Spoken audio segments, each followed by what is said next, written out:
Makassar Insight. Ya, terima kasih semua listener. Anda masih bersama kami di spesial program untuk hari ini, masih di Makassar Insight, dan kami masih membahas seperti apa kesiapan pelayanan Perumda Air Minum Kota Makassar di tahun 2020 ini. Baik, Anda juga bisa bertanya, bisa berkomentar juga pagi hari ini 833-225, kemudian untuk layanan sampah satu WhatsApp di 0811461011 ya.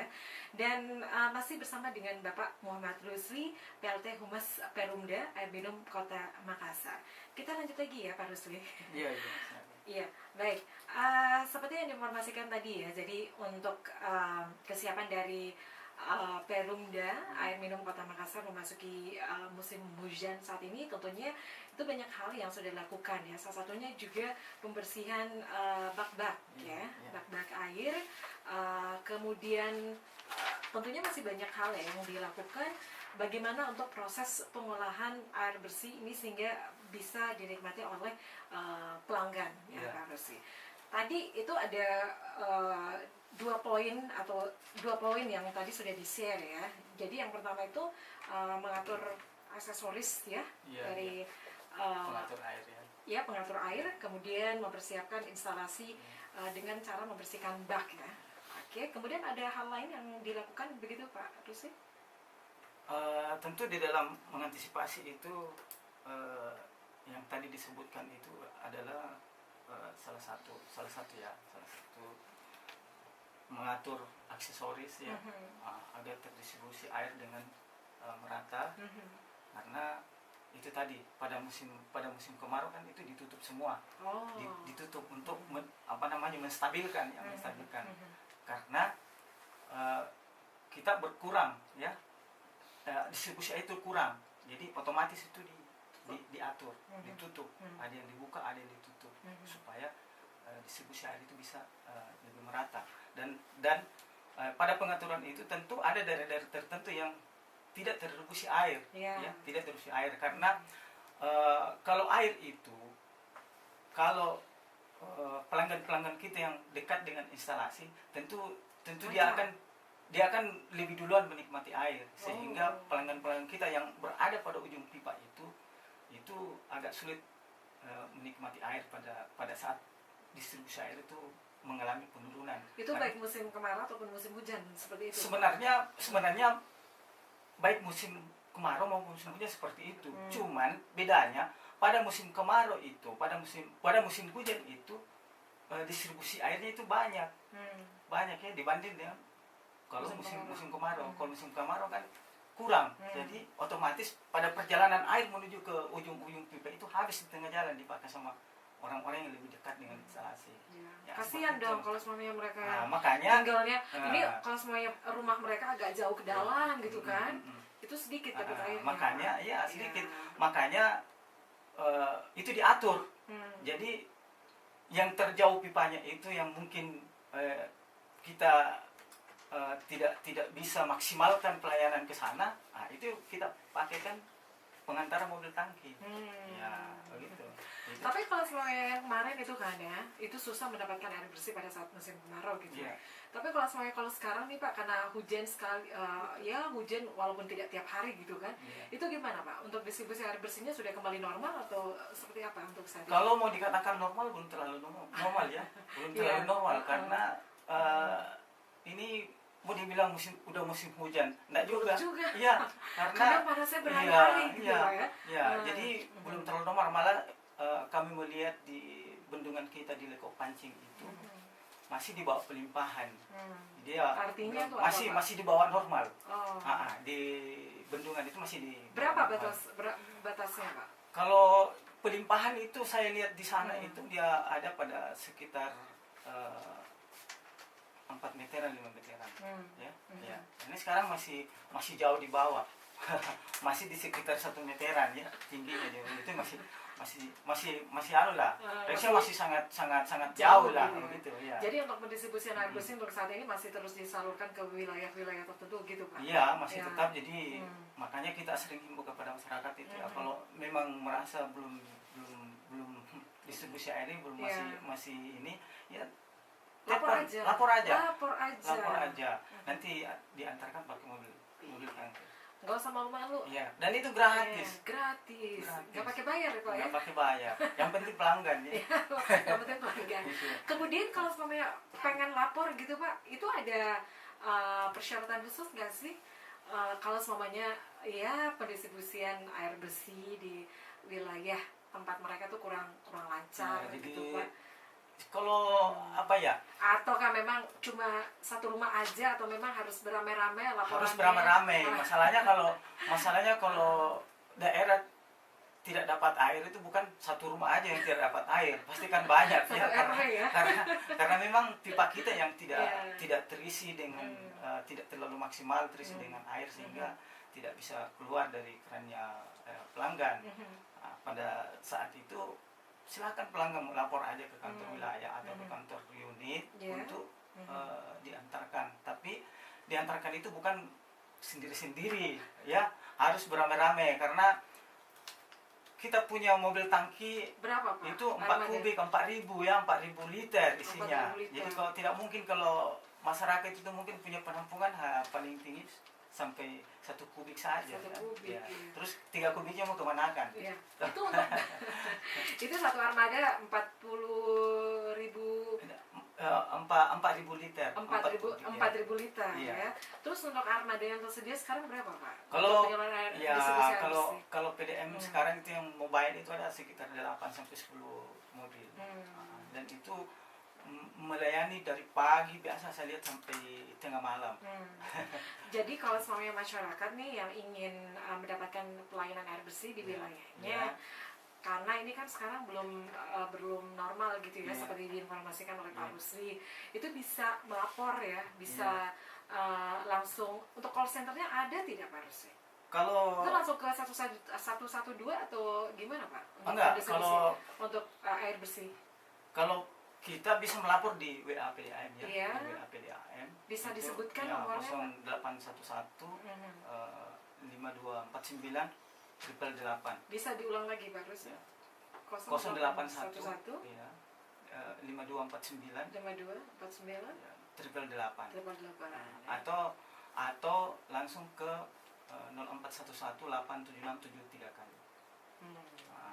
Itu untuk layanan ataupun ingin ada keluhan mungkin ya, untuk layanan air bersih. Itu juga WA tadi dipakai untuk pengaduan. Misalnya ada kebocoran, ada kebocoran atau ada gangguan pelayanan lainnya bisa mengadu. Itu kalau kebocoran biar sedikit saja itu memang harus dilaporkan atau bagaimana Pak? Ya tentu kan itu pasti akan mempengaruhi pelayanannya. Kemudian mengganggu juga kalau misalnya basah jalanan kan bisa licin, orang lewat sini bisa jatuh ya. Jadi meskipun dia bocor sedikit ya harus dilapor lah. Apalagi kalau sudah lewat di meter ya, lewat di meter kan kalau bocor sedikit itu mungkin siang ya tidak terlalu nampak ya, tapi pada malam hari pada saat tekanan puncak itu bocornya pasti akan lebih keras. Tambah kencang. Ya tambah kencang dan meter juga pasti akan berputar, maka biasa pelanggan melapor. Kenapa ini banyak sekali saya bayar? Padahal saya punya pemakaian air kurang. Dia begini. tidak lihat ini bahwa ada sebenarnya yang dia tidak pakai tapi ada yang bocor. Dia tidak pakai. Jadi harus dicek gitu Pak. Iya. Oke.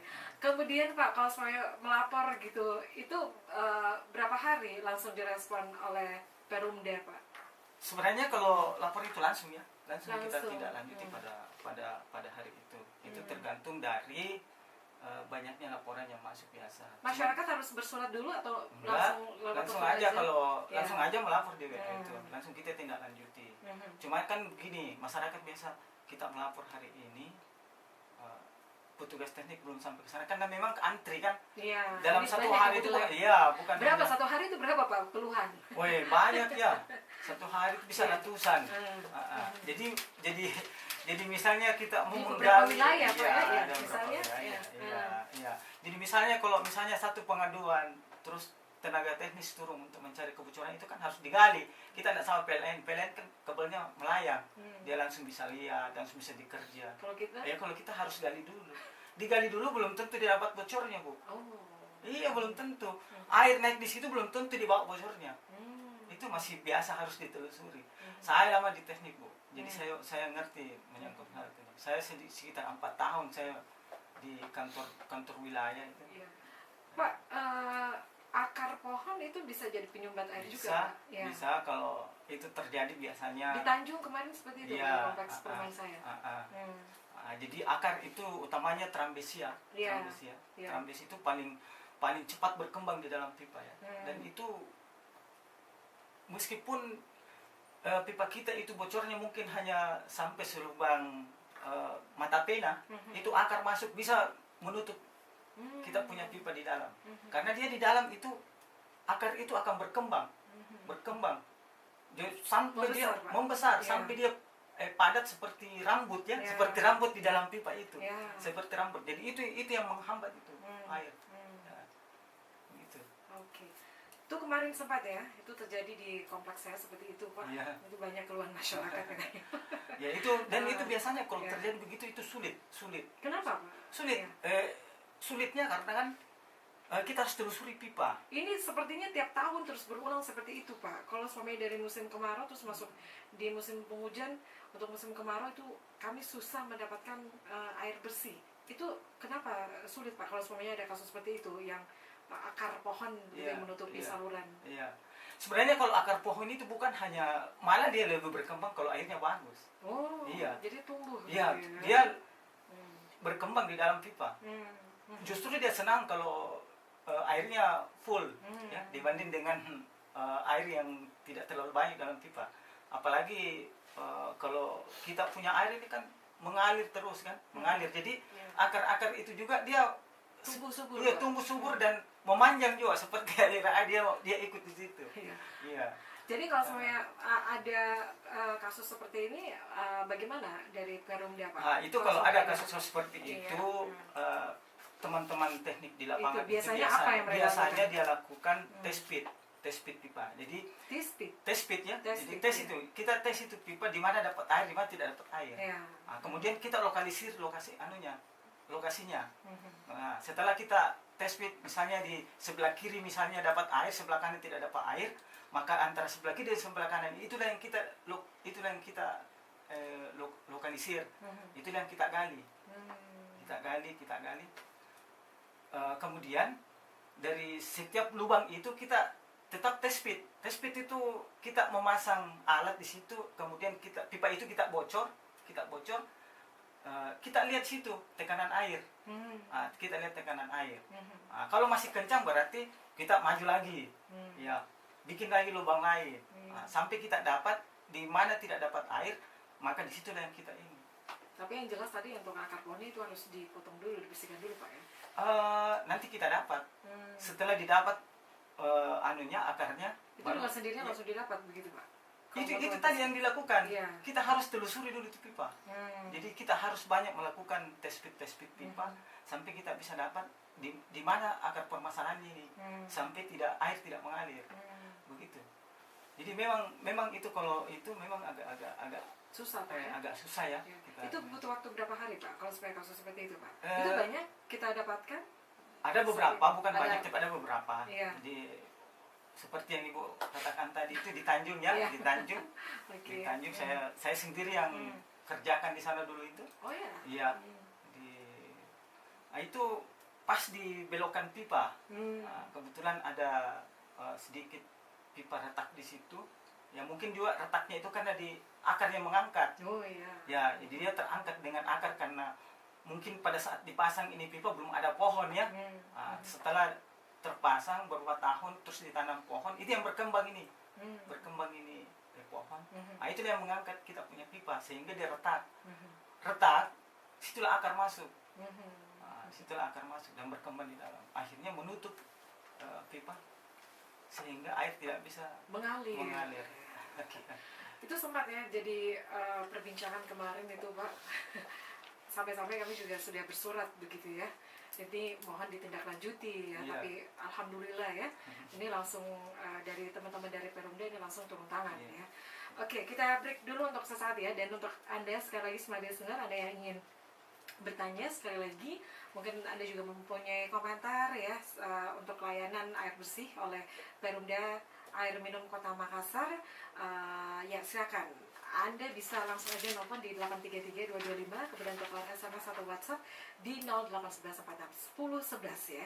Bagaimana layanan air bersih di wilayah Anda? Sekali lagi, Anda bisa langsung aja nih nelfon saat ini juga, karena di sini ada Pak Rusli ya, yang langsung mencatat apa yang menjadi masukan Anda di pagi hari ini. Ini langsung ditindaklanjuti gitu ya Pak Rusli ya? Walaupun ada keluhan yang masuk gitu. Kita akan sampaikan ke petugas teknik kita di lapangan. Iya. Jadi langsung action Pak ya. Iya. Oke, kita break lagi untuk sesaat, dan selanjutnya kami masih menantikan Anda 833-225. Sekali lagi untuk SMS atau WhatsApp di 0811461011. Anda jangan kemana-mana, kami akan segera kembali.